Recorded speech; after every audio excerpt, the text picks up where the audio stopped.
The news went down 5 or 6 hours ago. You, Jack, and listening to you the past week, you were not surprised by this. Not surprised, Bob. He's a desirable commodity who can be a free agent at the end of the season. So the Yankees have been fielding offers. They've been listening, and general manager Brian Cashman has been waiting to pounce. But it was the team that dictated this move. The Yankees are 50-48. They were 58-40. Aroldis Chapman is not getting traded, but he did get dealt. The Yankees still have a strong bullpen. Life after Chapman doesn't have to mean losses after Chapman. Yeah, I think Brian Cashman, it was kind of easy for him to make this deal because you're not sending a message to your club that you're throwing in the towel. You have plenty of depth at the back end. Miller and Betances, they slide back an inning. You're going to figure out the 7th inning. But I think a lot of general managers are worried when they make a deal, they send the wrong message to a clubhouse. I don't see it this way, and I don't think the Yankee players will either. All right, guys, we'll talk more about it in just a bit. But what is the perspective from Houston? Let's find out as we get out there. Meredith standing by with the Clubhouse Report, brought to you by Empire City Casino.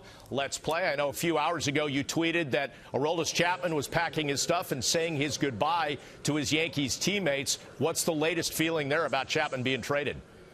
Well, I think one thing is very clear. Brian Cashman said on a conference call about 2 hours ago that this is by no means the team waving the white flag. One of the biggest selling points in this trade, and talking to Hal Steinbrenner about the trade, was the fact that they're not getting all prospects. They're also getting back major league talent in Adam Warren, a guy that can contribute right away, and obviously a guy that the Yankees are very familiar with. He called it an easy trade to make and the right trade to make. It sets them up for the future, also gets them something now for the present.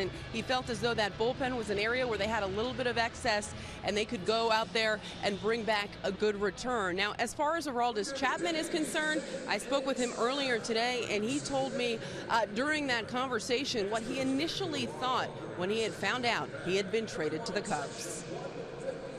It's hard, you know, because like I told you guys, I feel like part of the family here. So the first reaction, the first emotion that I feel is just being sad, you know, that I'm leaving this family here. On the other hand, I am joining the Cubs.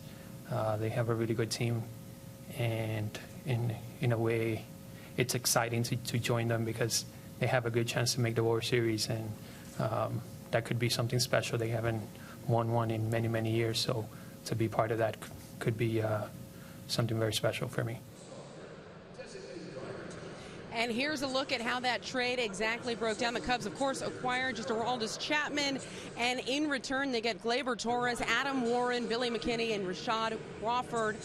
Most of those guys prospects, obviously. Adam Warren, a guy that will be here with the big league club. He will not be available today. He is expected to get here tomorrow. I just spoke to Larry Rothschild about Adam Warren, who has had an up-and-down season. I asked him what he saw in the video that he watched of Warren as to why maybe he's not having quite as much success, and he told me he thinks maybe at times he's not being aggressive enough early in the count. So that is something they'll work on when he comes over here to the Yankees. For now, he is going to be in the bullpen. However, the Yankees could potentially use him as a starter should there be a need later. As far as tonight's game is concerned, the Yankees did have to make a move considering that they lost Chapman, so they decided to bring up Luis Severino. He started the season in the rotation but was sent back to the minors after he had a lot of difficulty controlling his fastball and getting his breaking stuff to be effective up here at this level. Really, his slider flattened out. He wasn't able to get a good feel of his changeup, but he feels as though he is on the right track in the minors and believes that that is going to now translate up here